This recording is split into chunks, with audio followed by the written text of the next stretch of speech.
Isa din talaga sa magpapasucess sa small business mo ay yung mga ingredients na gamit mo. Natagalan nga bago ako makitrend sa Dubai Chewy Cookie.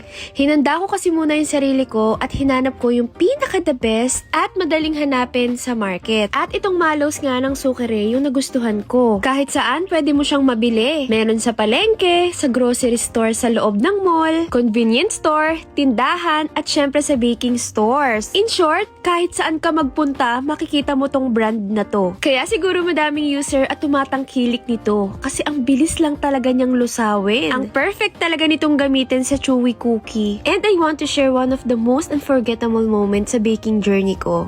Imagine this. Mataimtim akong gumagawa sa baking area ko ng order using their product.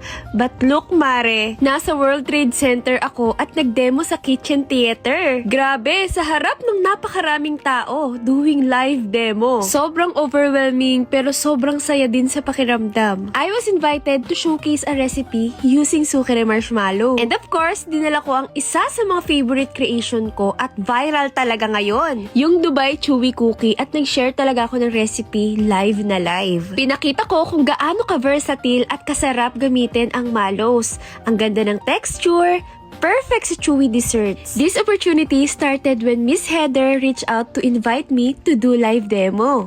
Oh, loko, hindi nyo kinaya, English yon.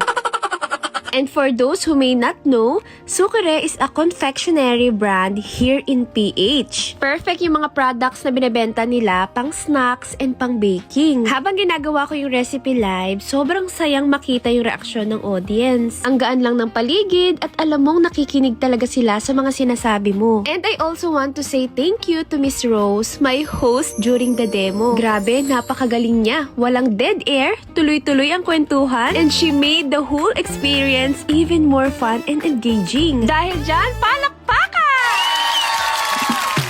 From baking in my own kitchen to sharing my recipe on Wofex stage, this is definitely one of those moments na hindi ko makakalimutan. Thank you so much, Sukere, and thank you, Miss Heather, for this opportunity. One call away lang ako para sa inyo. And syempre, thank you everyone who watched the demo. This experience is truly a sweet milestone in my baking journey. So yun lang for today's video. Thank you for watching, mga mare!